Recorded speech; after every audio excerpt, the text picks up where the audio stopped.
Bonjour, avec cette vidéo, je vais corriger l'exercice 1 du devoir à la maison numéro 6. Bien comme d'habitude, l'exercice 1, c'est un QCM, mais je vous demande quand même de justifier.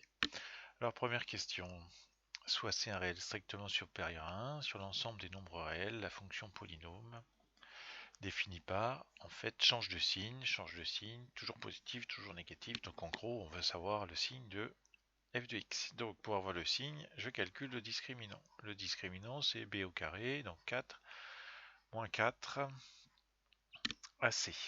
Donc ce qui nous fait 4 moins 4C, c'est-à-dire 4 facteurs de 1 moins C. Or je sais que C est plus grand que 1, c'est l'énoncé.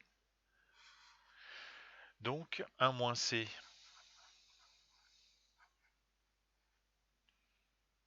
est négatif, ce qui veut donc dire que le discriminant est négatif.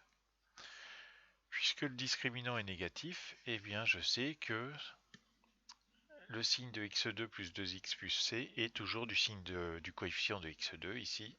Le coefficient de x2 c'est 1, donc c'est toujours positif. C'était donc la réponse 1C. Question 2, on y parle de produit scalaire, donc ABCD est un carré. On va faire un petit dessin.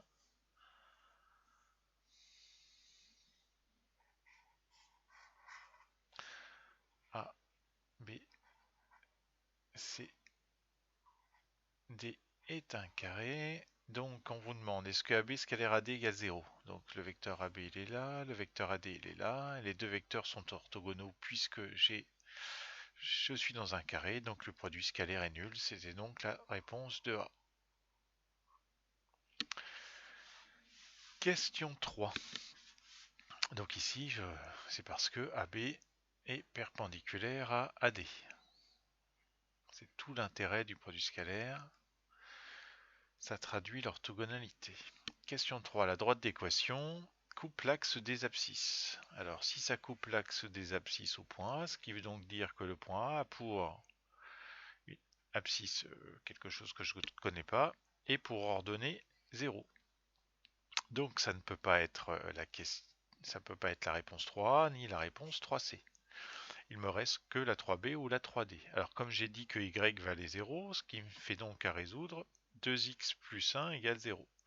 Donc x vaut moins 1,5. Donc au final, le point A a pour coordonnée moins 1,5, 0. C'était donc la réponse D. Réponse les questions 4 et 5, c'était sur l'exponentielle. Alors, exponentielle x divisé par exponentielle moins x, on retrouve la propriété du cours, c'est-à-dire exponentielle a divisé par exponentielle b, c'est-à-dire exponentielle de a moins b, ce qui fait donc exponentielle de 2x.